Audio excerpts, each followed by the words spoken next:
Kita akan teruskan bacaan kita setelah selesai membicarakan berkaitan dengan salat jamaah.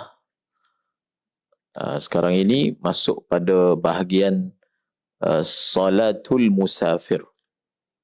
InsyaAllah bahagian saya pun tidak panjang. Dulai. Bismillahirrahmanirrahim.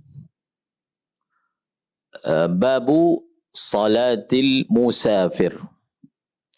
Ini adalah satu bab berkaitan penjelasan salat musafir. Salat musafir.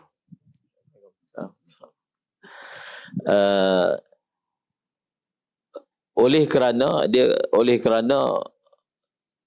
salat musafir ada hukum yang berbeza berbanding solat orang yang tidak musafir, maka diadakan bab yang berasingan. Begitulah kaedah peletakan bab di dalam kitab fiqh. Bila sesuatu masalah itu ada hukum yang berasingan, yang khusus, yang berbeza, maka akan dibuat bab baru. Maka di sini bab salat al-musafir. Di dalam Al-Quran Allah Subhanahu wa taala berfirman, "Wa idza darabtum fil ardi falaysa 'alaikum junahun an taqsuru minas salah." Surah Nisa ayat 101. Apabila kamu bermusafir, darabtum fil ard. Apabila kamu bermusafir di atas muka bumi, falaisa alaikum, maka tidak menjadi dosa atas kamu untuk kamu mengqasarkan sembahyang.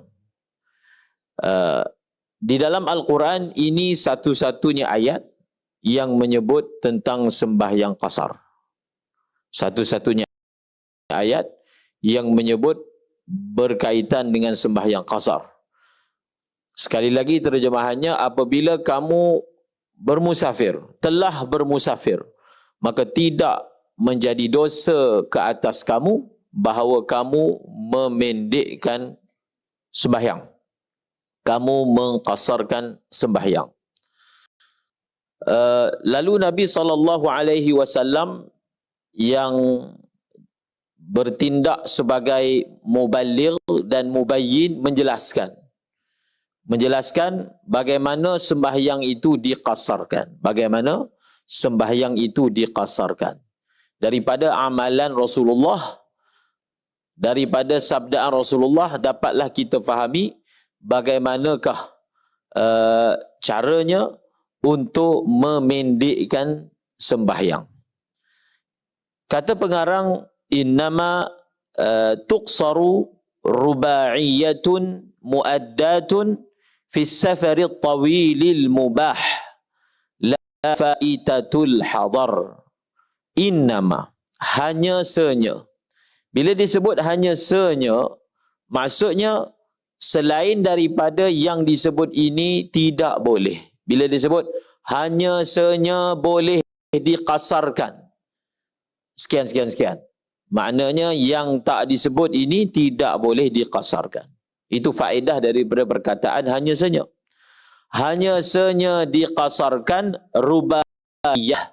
Rubaiyah ini maksudnya salat 4 rakaat. Salat ni dia ada thulathiyah, thunaiyah, rubaiyah. Thunaiyah 2 rakaat. Thulathiyah 3 rakaat. Dan rubaiyah 4 rakaat. Ada 3 sembahyang yang disifatkan sebagai rubaiyah seperti mana yang muslimin muslimat ketahui. Daripada sini dapatlah diketahui tidak boleh mengqasarkan sembahyang 3 rakaat dan tidak boleh mengqasarkan sembahyang 2 rakaat.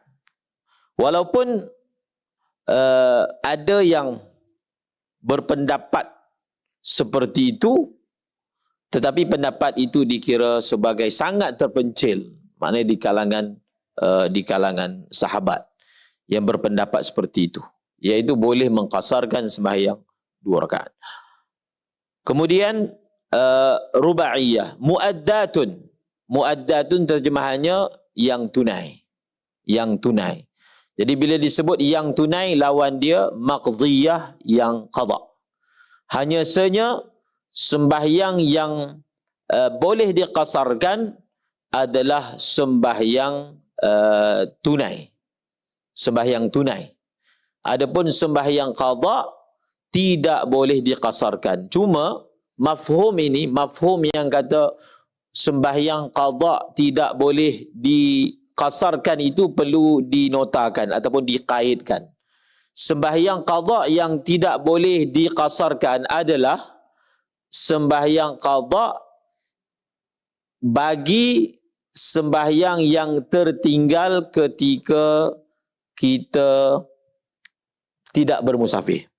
Saya sebut sekali lagi, sembahyang qada yang tidak boleh diqasarkan adalah sembahyang qada yang ditinggalkan ketika seseorang itu tidak musafir. Yang pertama. Yang kedua, sembahyang qada yang tidak boleh diqasarkan adalah sembahyang qada yang ditunaikan ketika tidak bermusafir. Dua keadaan.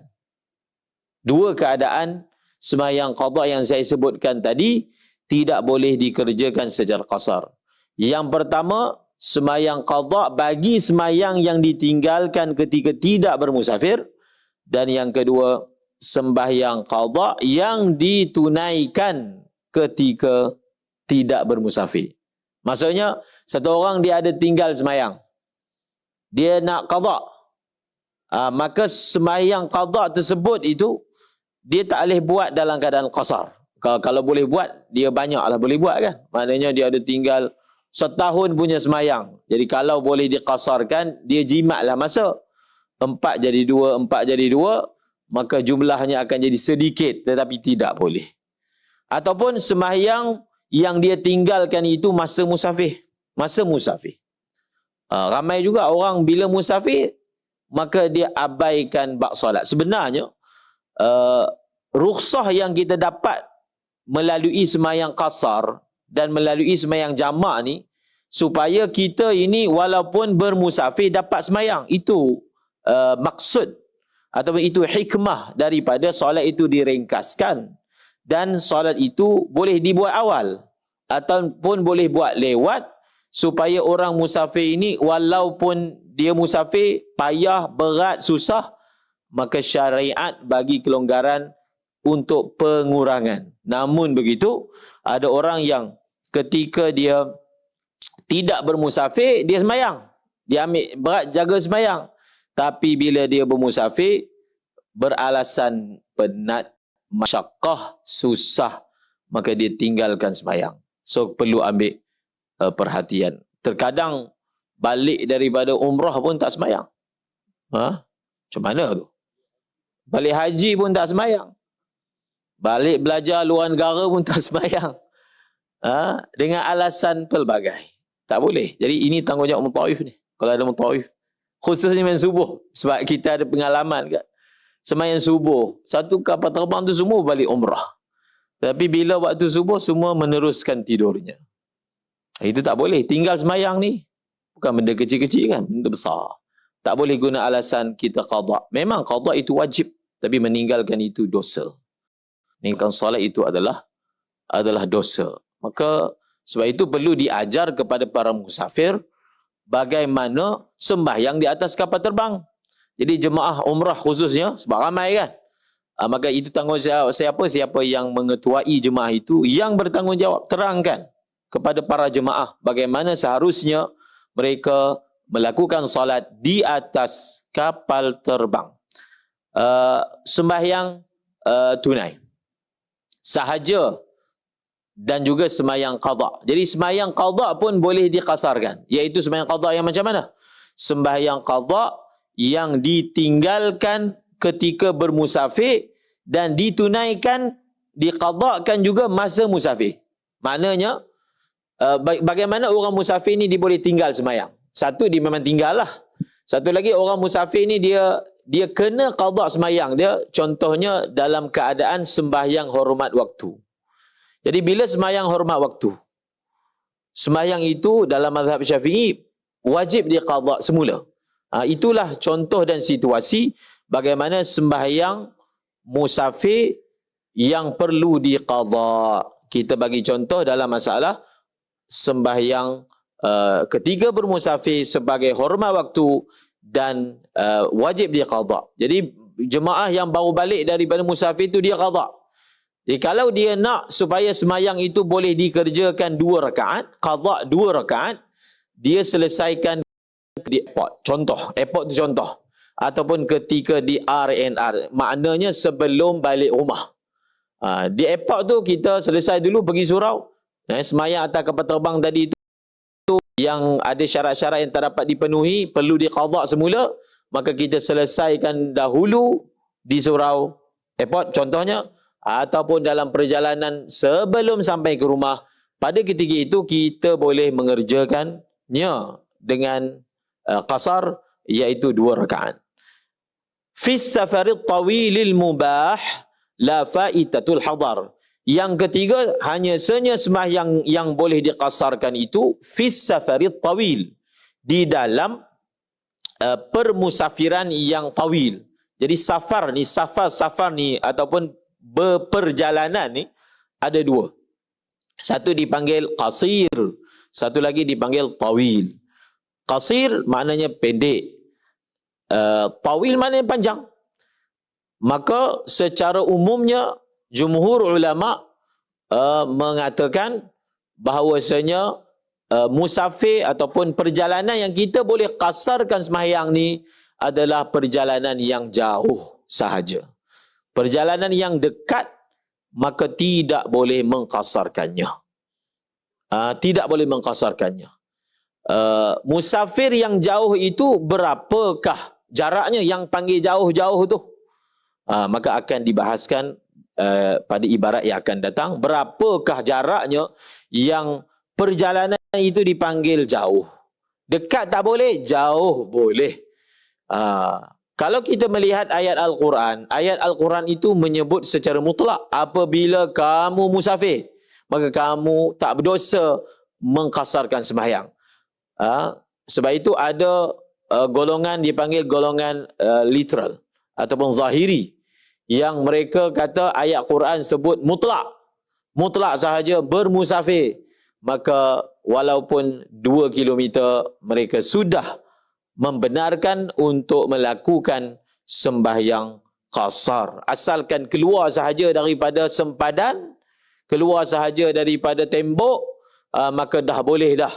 Maka tadi kita dah sebut di awal tadi, ayat Al-Quran ditafsirkan, ditunjukkan, dijelaskan oleh Rasulullah sallallahu alaihi wasallam dan dijelaskan oleh para sahabat yang menjelaskan bagi pihak Rasulullah sallallahu alaihi wasallam. Jadi maknanya ringkasnya yang jauh. Kemudian la faitatul hadar, tidak faidah maksudnya sembahyang yang tertinggal, sembahyang di tempat sendiri yang tertinggal, itu faitatul hadar. Faitatul hadar ni sembahyang di tempat sendiri yang tertinggal. Maksudnya apa? La faitatul hadar ai la tuqsaru faitatul hadar, tidak boleh qasar sembahyang yang tertinggal ketika berada di tempat sendiri. Tadi dah terangkan dah, tak boleh diqasarkan walaupun sembahyang itu dia buat masa musafir, tak boleh. Kalau dia tertinggal sahaja ketika dia berada di tempat dia bukan bermusafir, maka sembahyang itu mesti ditunaikan dalam keadaan sempurna juga. Dia ada kaedah fiqahnya, apabila bertaarud, apabila bercanggah antara tuntutan safar dengan tuntutan hadar, ghullibal hadar, maka akan dimenangkan, akan dilebihkan, akan ditarjihkan yang hadar itu. Maka walaupun dia buat itu masa musafir, tetapi oleh kerana tinggalnya itu masa tidak musafir, maka kita beratkan dan kita menangkan bahagian tidak bermusafir, iaitu dia kena mengerjakan secara tamam. fal azharu qasruhu fi safari dunal hadari. Kemudian Allahumma salli ala sayyidina walau qada, itu ibarat tu, walau qada faitatas safar fal azharu qasruhu fi safari dunal hadar. Dan kalaulah mengqada ia syakhs akan sembahyang yang terluput ketika musafir. Dia ada terluput, tadi dah cerita dah. Dia terluput ketika musafir, dia nak qada. Maka ulama berbeza pandangan. Bukan ulama berbeza pandangan, Imam Syafi'i ada dua pendapat dalam masalah ni. Pendapat pertama, dia boleh sembahyang itu secara qasar mutlaqan. Maksudnya sama ada dia qada masa masih musafir ataupun dia qada ketika dah balik rumah baru nak qada. Dalam dua-dua situasi itu boleh mengqasarkannya. Ini satu qaul Imam Syafi'i. Qaul yang kedua, sembahyang tersebut hanya boleh diqasarkan kalau dia qada ketika musafir. Kalau sembahyang itu dia qada setelah maka tak boleh diqasarkan. Ada dua pendapat. Pendapat yang muktamadnya adalah tersebut hanya boleh diqasarkan apabila dia masih musafir ataupun ketika dia musafir. Kalau dia sudah tidak musafir, maka tidak boleh diqasarkan, melainkan ia perlu dilakukan secara tamam. Kata pengarang, fal azharu qasruhu fi safari dunal hadari, mengqasarkan ia akan dia di dalam safar, tidak ketika apa? Ketika hadar. Hadar ni maksudnya apa? Tempatan, berada di tempatan. Kemudian mutaakhirin daripada kalangan ulama Syafi'i bahaskan, dia boleh mengqasarkan sembahyang tersebut yang dia tinggalkan ketika dia bermusafir, yang dia kena qada ketika dia bermusafir. Adakah ketika dia bermusafir dengan perjalanan yang sama ataupun walaupun perjalanan berbeza? Maksudnya dia balik Mekah, dia sembahyang hormat waktu, sembahyang isyak contohnya, sembahyang zuhur asar misalnya, dan sembahyang itu perlu dia qada semula, dan dia qada itu semasa di airport, itu dipanggil dia qada di dalam musafir yang sama. Di dalam apa? Musafir yang sama ataupun di dalam perjalanan yang sama. Itu tidak ada perbahasan, jelas boleh. Bagaimana pula dia tangguhkan qada itu bila dia musafir pula sekali lagi ke tempat lain? Maksudnya dia ada pergi musafir, dia qada sembahyang yang dia perlu qada ketika balik Mekah hari itu, dia qada tapi di dalam perjalanan yang lain. Maka adakah disyaratkan di dalam perjalanan yang sama ataupun tidak disyaratkan? Maka yang ditarjihkan, tidak disyaratkan untuk dia boleh sembahyang qasar itu di dalam perjalanan yang sama. Di dalam perjalanan lain pun asalkan sedang musafir, maka sebarang sembahyang qada yang diasalkan terluput, yang perlu diqada ketika bermusafir sebelum ini, boleh dikerjakan secara qasar. Wa man safara min baldatin fa awwalu safarihi mujawazatu suriha. Ringkasnya, kita kalau nak sembahyang qasar ni, nak sembahyang qasar, ringkasnya macam ni. Kita boleh sembahyang qasar apabila kita telah menjadi musafir dan masih musafir. Itu ringkas ayat dia. Telah menjadi musafir dan masih musafir. Maknanya kalau kita belum lagi musafir, kita kat rumah lagi, barang dah masuk dalam kereta, dah duduk dalam kereta pun, tapi kita belum dikira musafir. Selagi kita tak melepasi sempadan, maka tak boleh sembahyang qasar. Sebab ada orang tanya, dia kata, ada yang kata boleh ni, sebelum kita nak bermusafir, kita dah boleh dah siap-siap sembahyang jamak. Dah boleh dah siap-siap sembahyang qasar. Jadi untuk kita faham perkara ini simple. Sembahyang qasar dibolehkan untuk orang yang musafir. Orang yang masih kat rumah tu dipanggil musafir ke tak? Tak panggil, maka tak boleh lah. Dia dikhususkan untuk orang yang musafir, yang disifatkan sebagai musafir. Maka dia belum musafir. Maka bilakah seorang itu dipanggil musafir ataupun bilakah seorang itu dihukum sebagai musafir, akan terang depan ni. Telah menjadi musafir dan masih musafir. Masih musafir tu maksudnya dia punya safar itu belum habis. Dia masih lagi dalam mood musafir. Wa man safara min baldatin fa awwalu safari. Jadi barang siapa yang bermusafir ia daripada satu bandar, maka termasuk bandar juga adalah qaryah. Jadi dalam masalah ni, ini masalah yang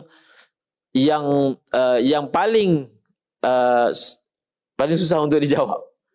Maksudnya daripada segi penafsiran, penempatan. Okey, kita tengok dulu apa ada dalam kitab ni. Barang siapa yang bermusafir daripada satu bandar, maka permulaan safarnya, jadi saya dah sebut tadi, ingat poin itu, seorang itu boleh musafir apabila dia telah musafir.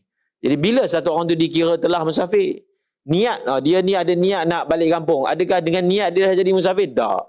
Dia dah kemas barang, adakah dengan kemas barang dia dah dikira musafir? Tidak. Dia dah masuk barang dalam kereta, dia dah duduk dalam kereta, adakah dengan perbuatan itu dia sudah dipanggil musafir? Tidak, kan? Maka ditentukan bahawasanya seorang itu dikira telah musafir bila dia sudah tinggalkan tempat dia. Dia dah tinggalkan tempat dia. Dia tinggalkan tempat dia dan dia melepasi sesuatu sempadan yang akan diterangkan. Barulah dia dikira telah musafir. Maknanya sebenarnya apa yang kita baca dalam ibarat ni, ia ditafsirkan berdasarkan uruf. Berdasarkan uruf. Maksudnya daripada segi uruf, orang ini sudah dipanggil musafir. Mana si Ahmad tu? Oh, dia ada lagi tu dalam kampung. Masuk kereta dah bergerak lah. Kalau dia masih lagi dalam kampung, orang panggil, oh dia ada lagi. Oh, dia dah pergi dah. Dia dah pergi dah. Dah musafir dah. Jadi dah musafir tu, apa dia punya penanda supaya kita boleh beza kita ni dikira telah musafir ataupun belum lagi musafir. Maka dalam kitab disebut begini, dan barang siapa yang bermusafir ia daripada satu bandar, maka permulaan safarnya adalah melepasi suriha. Suriha maksudnya bentengnya, temboknya. Suriha ni benteng ataupun tembok ni, ini untuk baldah ataupun untuk penempatan yang jenis ada benteng. Macam kota lah, Babul Yaman kan, kita pergi kat Yaman tu dia ada Babul Yaman. Jadi sistem kota zaman dahulu sebahagiannya dia guna sistem kota. Sistem penempatan zaman dahulu dia guna sistem kota sebahagiannya. Maksudnya rumah dalam tu semua duduk dalam kota, macam Famosa ke dan seumpamanya. Jadi semua orang yang tinggal dalam kota tu, mereka hanya dipanggil musafir bila mereka dah keluar daripada tembok kota. So KL dia tak ada kota kan, so KL tak bolehlah masuk dalam contoh ni. Sebab ini untuk mana-mana jenis penempatan yang dia dikelilingi oleh sur. Maka inilah jawapan dia, bila dia melepasi. Kalau dia punya benteng tu besar, orang yang pernah pergi Baitul Maqdis kan, boleh tengok dia punya sur sekeliling, dia ada pintu-pintu utama.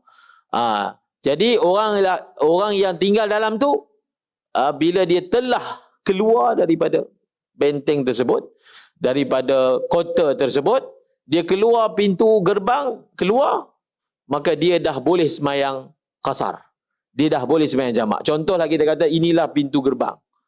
Dia buka pintu, dia keluar daripada pintu tu, di balik sana, dia dah boleh semayang qasar jamak. Walaupun dia boleh ketuk lagi benteng tu. Maksudnya benteng tu memang sebelah dia aja. Tapi bila dia keluar sahaja, terus dia boleh sembahyang qasar di jamak sejurus selepas dia sudah melepasi sur tersebut. Fa in kana wara'ahu imaratun ushturita mujawazatuha fil asah, dan sekiranya di belakangnya sur ada bangunan-bangunan. Imarah, ada bangunan-bangunan penempatan yang diimarahkan, dimakmurkan, maksudnya didiami oleh manusia, disyaratkan melepasinya imarah menurut pendapat yang muktamad kata Imam Rafi'i. Namun kata Imam Nawawi, al-asahu la yushtaratu wallahu alam, pendapat yang muktamadnya adalah tidak disyaratkan. Maksudnya ada perbezaan pendapat antara Imam Rafi'i dengan Imam Nawawi. Kalau di luar kota itu ada rumah lagi. Ada rumah. Maksud dalam dah penuh, maka dibuat rumah di luar daripada benteng tersebut. Adakah untuk orang dalam itu dia boleh sembahyang qasar dan jamak? Dia harus melepasi semua rumah-rumah yang dekat luar tu. Semua rumah-rumah yang ada penghuni yang didiami, ataupun memadai dia melepasi tembok tadi sahaja. Imam Rafi'i kata ya, Imam Nawawi kata tidak. Maksudnya memadai dia melepasi sur, sudah memadai. Fa illam yakun surun fa awwaluhu mujawazatul umran lal kharabi wal basatin wal qaryatu kabaldatin. Dan fa illam yakun, kana ni dipanggil kana tamah. Maksudnya fa illam yujad. Kana tamah ni dia akan makna wujida. Dan sekiranya dia tak ada khabar, dan sekiranya tidak ada sur, tak ada tembok. Penempatan dia tu jenis mana ada benteng, mana ada tembok. Fa awwaluhu, maka awwaluhu ay awwalus safarihi, maka permulaan safarnya adalah mujawazatu, melepasi umran, bangunan-bangunan kediaman. Bangunan-bangunan kediaman dan perniagaan, dua-dua sekali. Maksudnya dalam penempatan jenis yang tak ada benteng, macam yang tempat kita lah hari ni, tak ada. Secara umumnya tidak dibatasi dengan sesuatu benteng misalnya, maka orang tempatan situ, orang yang mendiami tempat seperti itu, mereka boleh bermusafir bila mereka telah keluar daripada semua rumah, semua bangunan-bangunan kediaman. Semua bangunan-bangunan kediaman ataupun perniagaan yang dinisbahkan kepada penduduk di situ ataupun orang yang ada di situ, maka dia kena keluar daripada semua bangunan itu. Setelah dia melepasi bangunan yang terakhir, selepas itu barulah dia boleh semayang qasar dan jamak. Contohlah, kita ambil contoh mudah. Ini kampung. Kampung ni paling mudah. Ni kampung lah ni. Di hujung sini ada satu rumah. Jadi dia nak musafir, menghala ke sini. Maka dia hanya boleh musafir bila dia dah melepasi rumah yang paling hujung.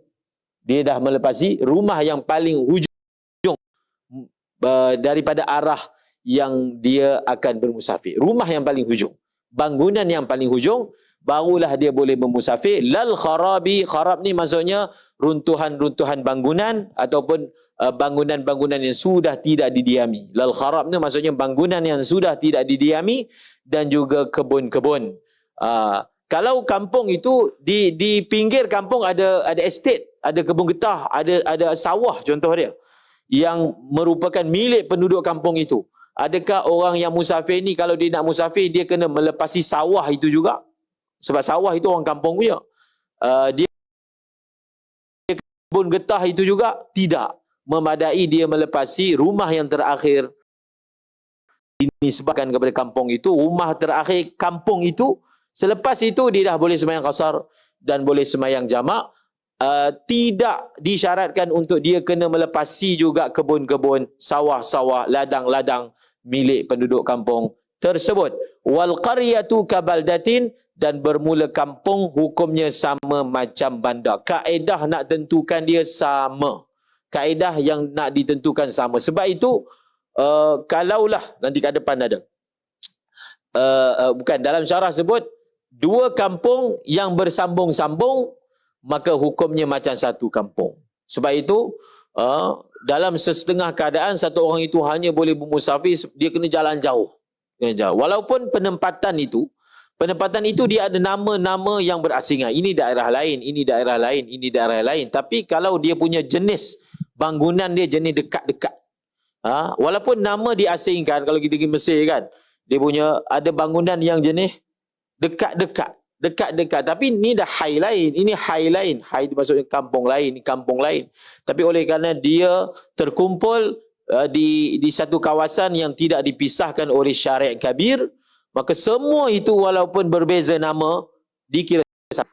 Apa maksud dikira satu? Orang yang tinggal di situ, untuk dia nak musafir, dia kena tinggalkan semua bangunan-bangunan yang ada di situ. Walaupun dia sudah meninggalkan kampung dia kena tinggalkan kampung lain, sehinggalah dia terpisah daripada bersambung maka barulah boleh. Wa idza raja'a intaha safaru bi bulughihi wa awwalu safari sakinil khiyam mujawazatul hillah. Dan orang yang tinggal di kawasan kemahan, ni orang Badui, maka mereka ini permulaan musafirnya adalah melepasi hillah. Ini maksudnya penempatan kemah orang-orang Badui, jadi rumah di kemah. Jadi semua himpunan kemah-kemah orang Badui kabilah tersebut, dia orang Badui yang nak bermusafir, dia kena melepasi semua kemah-kemah bagi kabilah dia. Wa idza raja'a, dan apabila pulang ia, berhentilah ataupun tamatlah, intah tu maksudnya tamatlah safarnya dengan sampainya ia akan barang yang syurita mujawazatuhu ibad. Sampainya ia akan barang yang disyaratkan melepasinya pada permulaan safar. Maksudnya, bilakah tamatnya musafir seseorang?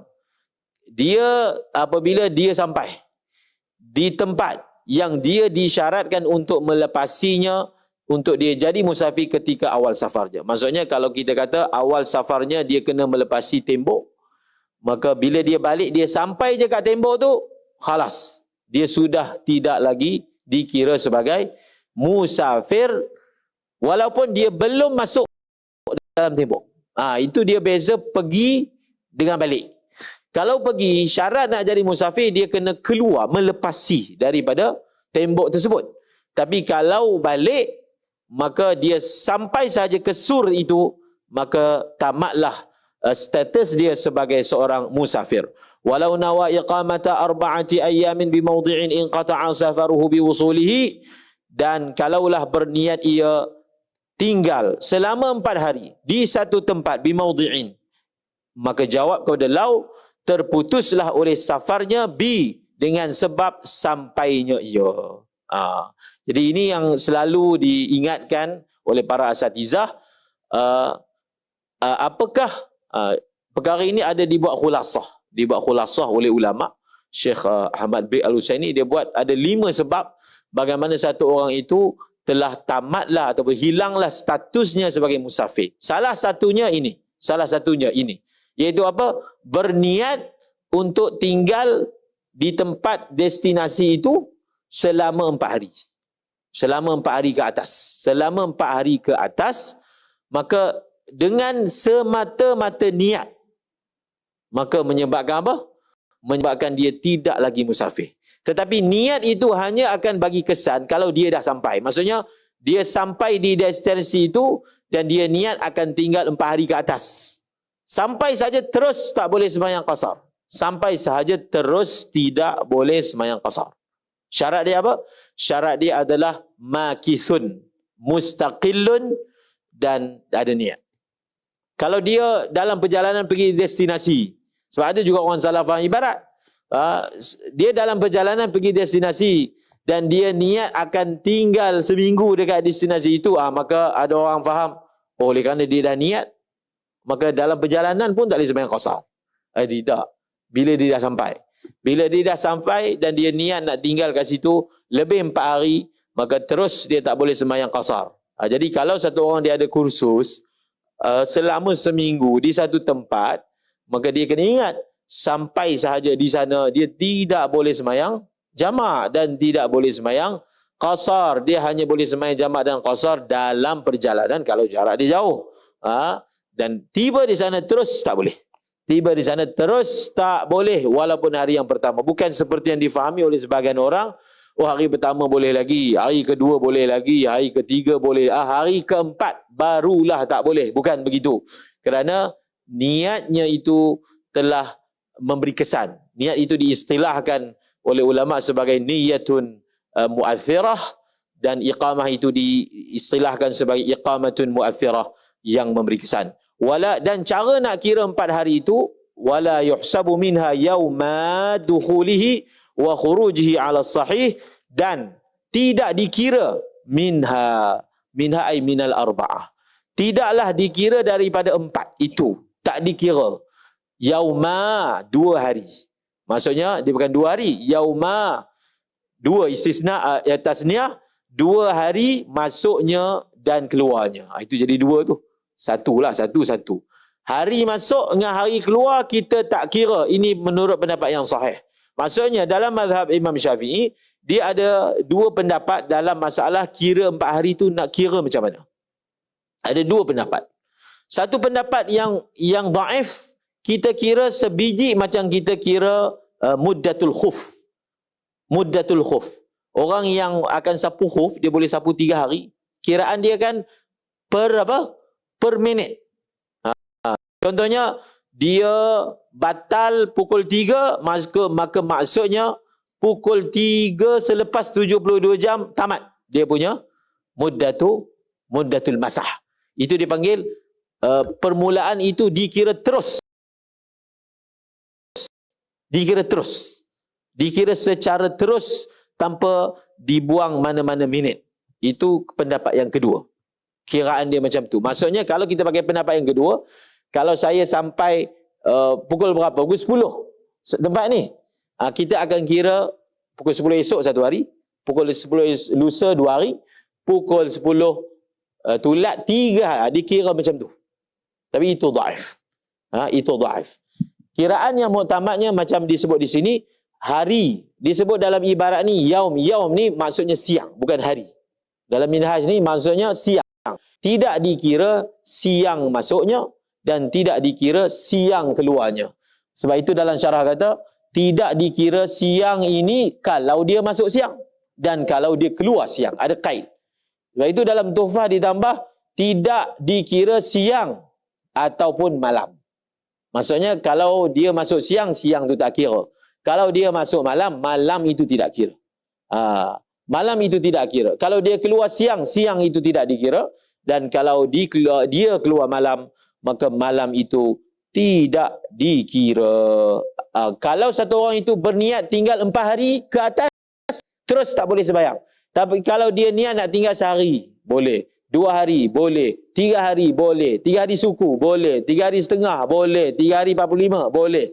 Selagi belum 4 hari, maka dia masih lagi boleh sembahyang qasar dan jamak. Walau aqama bi baladin biniyati an yarhala idza hasalat hajatun tawaqqa'uha kull waqtin qasara 18 yawman wa qila 4 fi qawlin abadan wa qila al-khilafu fi khaif al-qital la tajri wa nahwihi walau 'alima baqa'aha muddatan tawilatan fala qasra 'ala al-madhhabi. Ini masalah boleh sembahyang qasar selama 18 hari. Dan kalaulah menetap ia syakhs, ia seseorang bi baladin di satu tempat dengan niat bahawa bermusafir, hal maksudnya meninggalkan ia, yang sarif idza hasalat hajatun, bila terhasilnya hajat, selesainya hajat, yang menunggu-nunggu ia, mengharap-harap ia akan dia di hajat itu, kulla waqtin, setiap waktu. Qasara, jawab kepada lau, bolehlah dia qasar selama 18 hari. Yang masalah ni, yang kata boleh qasar selama 18 hari ni, dia punya syarat dia, kena ingat betul-betul. Syarat dia yang pertama, dia mempunyai hajat. Punya hajat. Maka orang yang dia duduk kat situ, dia pun tak tahu apa nak buat apa. Tak ada hajat apa. Merajuk dengan bini. Duduk tak tahu.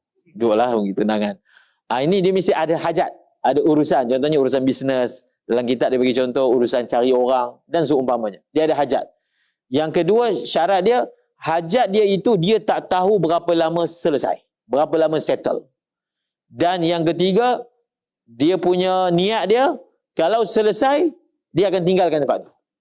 So, kalau kita pergi satu tempat dengan urusan seperti itu, dengan 3 syarat yang saya sebutkan tadi, dia boleh tambah dia punya qasar dia setiap hari sampailah cukup 18 hari. Sampailah cukup 18 hari. Okey, contoh dia lah. Dia sebenarnya asal masalah ini diambil daripada peristiwa pengepungan Taif, Ghazwatul Taif. Asal sebab itu ada pendapat yang mengatakan yang boleh musafir, yang boleh qasar selama 18 hari ini hanya untuk orang yang berperang sahaja. Untuk urusan lain tak boleh. Sebab asal cerita dia ni memang perang. Jadi bila perang, kita tak tahu bila selesai. maka dikepung tempat tu. Harap-harapnya cepat dapat dibuka gerbang tersebut, tapi hari pertama tak dapat, kedua tak dapat, ketiga. Ia melajak sampailah 20 hari. 20 hari dalam riwayat tersebut. Maka sepanjang-panjang itu Nabi sembahyang qasar. Sepanjang-panjang berada di sana Nabi sembahyang qasar. Maka daripada situlah ulama telah mengambil faham bahawasanya kalaulah kita pergi satu tempat, ada urusan yang kita tak tahu bila habis, dan urusan itu kita punya rancangan, kalau selesai kita akan terus meninggalkannya, maka kita boleh terus melakukan qasar dan jamak selama 18 hari, tidak termasuk hari masuk dan juga hari kuat. Waqila arba'ah. Ada satu wajah dhaif kata dalam situasi ini standard sama macam orang sebelum ni, tak ada beza, tetap 4 hari sahaja. Wa fi qaulin abada. Ada satu qaul kata selama-lamanya. Selama dia punya urusan begitu, maka selama-lamanya lah 6 bulan lah. Sebab itu syarat boleh qasar dalam mazhab Hanafi ni dia lagi lama. Mazhab Hanafi sampai 6 bulan boleh sembahyang qasar. Selagi orang itu dia tidak berniat nak duduk kat situ, khalas. Sepanjang-panjang itu dia boleh apa? Dia boleh melakukan sembahyang qasar. Sebab itu Ustaz kami bagi tahu dekat Pakistan kan. Jadi guru-guru dia suruh pelajar-pelajar ni, niat untuk duduk sini. Jangan niat musafir. Kalau tak pelajar ni sembahyang qasar, sembahyang mazhab Hanafi. Dan waqila, ada satu wajah dhaif kata khilaf ini adalah pada masalah apa? Orang yang takut peperangan. Maksudnya orang yang khawatir atau orang yang berada dalam peperangan. Sebab dia telah membataskan isu ini hanya untuk surah yang dia datang sahaja, iaitu surah peperangan yang berlaku pada Rasulullah SAW. Tetapi ulama telah mengambil illah di dalamnya dan telah diumumkan hukum itu kepada semua surah ataupun situasi yang saya sebutkan tadi. Itulah pendapat yang muktamadnya. Walau alima, dan kalaulah meyakini baqa'aha hajah, kembali pada hajah. Kalaulah mengetahui ia, kalau orang tu dia tahu hajatnya itu kekal, muddatan, tempoh yang lama. Dia tahu urusan dia ni memang dia tak tahu bila habis, tapi dia tahu urusan dia paling kurang seminggu. Dia tak tahu bila habis, tapi dia tahu limit minima. Dan limit minima itu memang tempoh yang lama, iaitu atas 4 hari. Muddatan tawilah ni maksudnya atas 4 hari lah. Maka yang ni tak boleh. Dia tak boleh pakai yang tadi. Dia ni hanya untuk orang yang memang dia tak tahu bila urusan ni habis, sekejap ke lama ke dia tak tahu, tak ada langsung suatu tempoh yang dia boleh nyatakan, barulah dia boleh mengambil faedah rukhsah 18 hari yang saya sebutkan tadi. Walau alima baqa'aha muddatan tawilatan fala qasra 'alal madhhabi. Tidak ada qasar menurut pendapat yang muktamad. Wallahu a'lam. Bismillahirrahmanirrahim.